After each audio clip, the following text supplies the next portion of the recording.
What does that mean, breaking into Hollywood? I don't know what that means.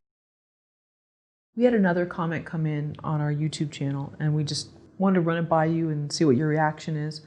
And the person wrote, I'm 33. I started making shorts when I was in my 20s. I work the way that Steven Soderbergh works, directing, shooting, and editing. Right now I'm in a heavy depression.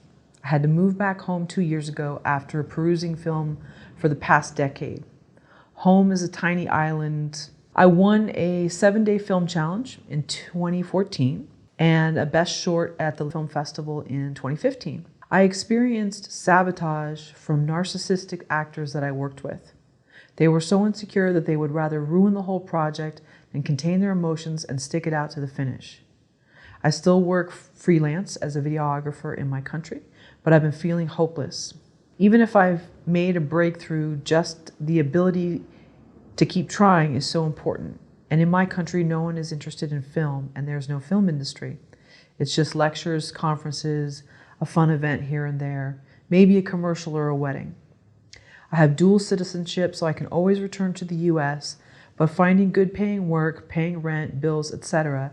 can become overwhelming as you're trying to be creative. I know I have what it takes. I know I can make a breakthrough. I just wish I was able to keep chipping away at breaking into Hollywood. What's your reaction? It's quite a story. Yeah, I mean, it almost kind of answers itself in a way. I mean, it seems like this person has confidence, and they know what they're doing, and they know. The one thing that's missing from that is any sort of doubt whatsoever about their field and what they want to do. And that's, they're in good shape. What does that mean, breaking into Hollywood? I don't know what that means anymore. It's this abstraction. Just by doing good work, you're doing that.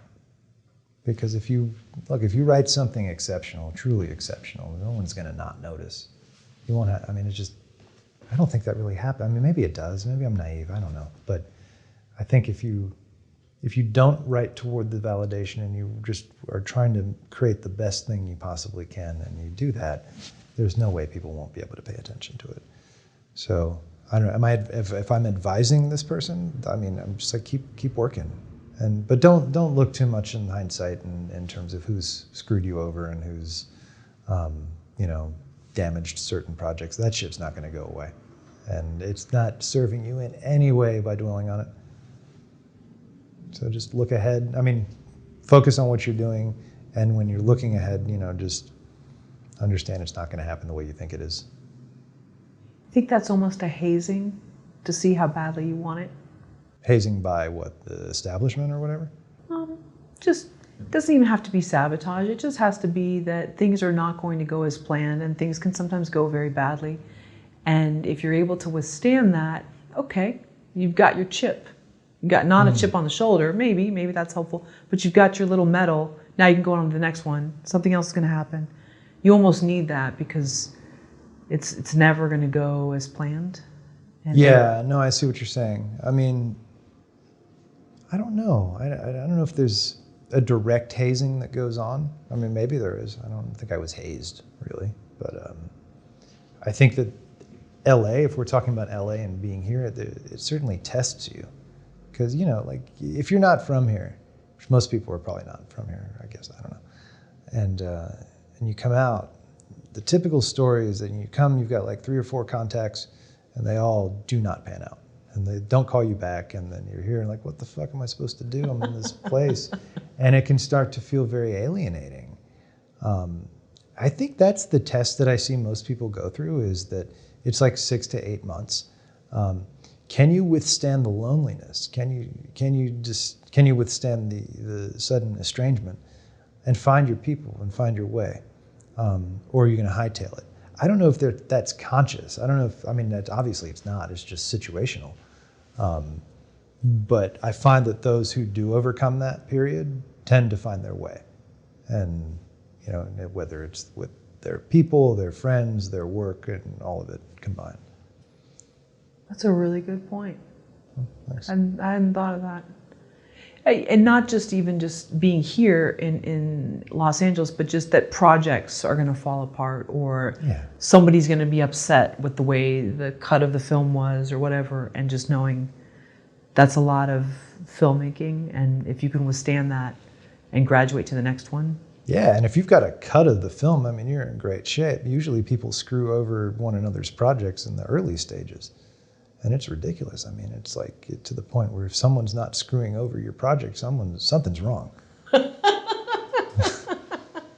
I like that. That's really I don't know good. why they do it. I don't know why but it happens a lot. Yeah, I've heard of it. I've seen it happen. Yeah, that's a really good point. So get uneasy if somebody's not trying to sabotage your project, I guess. Yeah, and learn what chain of title is. It's like really important. Learn what chain of title is as a writer and when you're supposed to sign it. Because writers get taken advantage of, I think, more than anyone. Maybe, I don't know if that's true, more than actors, but they do get used a lot. And there's safeguards you can take. So that's when you're signing a contract to have a lawyer look over? No, chain of title is like the title to your car. It's like as soon as you sign it, someone else owns it. And I think there's, I don't know if it's a tendency or it's a thing, but very often, like, it's understood that if you're a new writer, you've got to, you got to help in the beginning. And, a lot of writers write on spec in the beginning. I mean, I certainly did. And you're writing to do something that's hopefully going to get made, knowing that it might not. But I think very often those people who are trying to use writers, they will then be like, and I need chain of title, just not assuming the writer doesn't know what that is, because usually they don't have a business background or a legal background. And then you sign it and it's gone. So just be very careful. Anyone asks you for chain of title, just talk to a lawyer. Okay. Be my advice.